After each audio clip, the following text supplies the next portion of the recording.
Hi hello, நான் உங்க Gayatri. And இதுக்கு முன்னாடி ஒரு வீடியோவில் வந்து காஜல் அப்ளிகேஷன் பற்றின இன்ஃபர்மேஷன் உங்களுக்கு கொடுத்துருந்தேன். லைக் நம்ம காஜல் அப்ளிகேஷன் பண்ணும்போது நம்ம கீழே இருக்க ஸ்கின் புல் பண்ணக்கூடாது, ஜஸ்ட் லைட்டாக புஷ் பண்ணி அப்ளிகேஷன் பண்ணுங்கன்னு சொல்லியிருந்தேன். அதுக்கு நிறைய பேர் என்னை மீட் பண்ணும் போது அது ரொம்ப இன்ஃபர்மேட்டிவாக இருந்துச்சு. நம்ம முன்னாடிலாம் புல் பண்ணி தான் பண்ணிட்டு இருந்தேன், இப்போலாம் பண்ணுறது இல்லை அப்படின்னு சொல்லியிருந்தீங்க. ஸோ இதுக்காகவே இன்னும் நிறைய இன்ஃபர்மேட்டிவான வீடியோஸ் உங்களுக்காக போடணும்னு நினச்சேன்.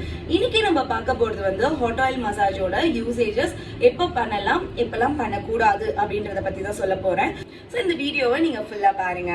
ஃபர்ஸ்ட் ஆஃப் ஆல் வந்து ஹாட் ஆயில் மசாஜ் எப்பெல்லாம் கொடுக்கணும் அப்படின்னு பாத்தீங்கன்னா, உங்களோட ஹேர் ரொம்ப ட்ரையா இருக்கு, ஃப்ரிஸியா இருக்கு, ஸ்பிளிட்டன்ஸ் நிறைய இருக்கு, இல்லைன்னா டென்ஷனா இருக்கு, எனக்கு வந்து பயங்கரமா ஹெட்ஏக் இருக்கு, அதுல இருந்து கொஞ்சம் ரிலீஃப் வேணும், இல்லைன்னா எனக்கு வந்து இந்த ட்ரை சீசன்ஸ் ஆரம்பிச்சிருச்சு, எனக்கு ஹைட்ரேஷன் வேணும் அப்படின்னு இருக்கும் போது கண்டிப்பா நீங்க வந்து ஹாட் ஆயில் மசாஜ் எடுக்கலாம்.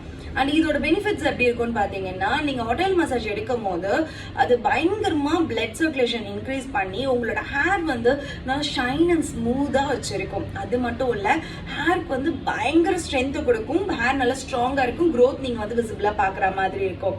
அண்ட் எப்பெல்லாம் வந்து நீங்க வந்து பண்ணக்கூடாது அப்படின்னா, சில பேருக்கு டேண்ட்ரஃப் அதிகமா இருக்கும். ஸோ டேண்ட்ரஃப் அதிகமா இருக்கும்போது என்ன பண்ணுவீங்கன்னா, இச்சிங் அதிகமா இருக்கே, அப்ப நம்ம வந்து ஆயில் மசாஜ் பண்ணிக்கலாம் அப்படின்னு யோசிப்பீங்க. தயவு செய்து அந்த தப்பு மட்டும் பண்ணாதீங்க. ஏன்னா இப்போ ஹேர்ல ஸ்கேல்ப்ல வந்து உங்களுக்கு இச்சிங் அதிகமா இருக்கு, டேண்ட்ரஃப் இருக்கு, கட்ஸ் இருக்கு, பெரிய ஊன்ஸ் இருக்கு, ஸோ உங்களுக்கு வந்து ஏதோ இன்ஃபெக்ஷன் ஆயிருக்கு ஹேர்ல அப்படின்னும் போது கண்டிப்பா நீங்க ஹாட் ஆயில் மசாஜ் எடுக்கக்கூடாது. அது எடுத்தீங்கன்னா பயங்கர வர்ஸ்ட் ஆகிடும்.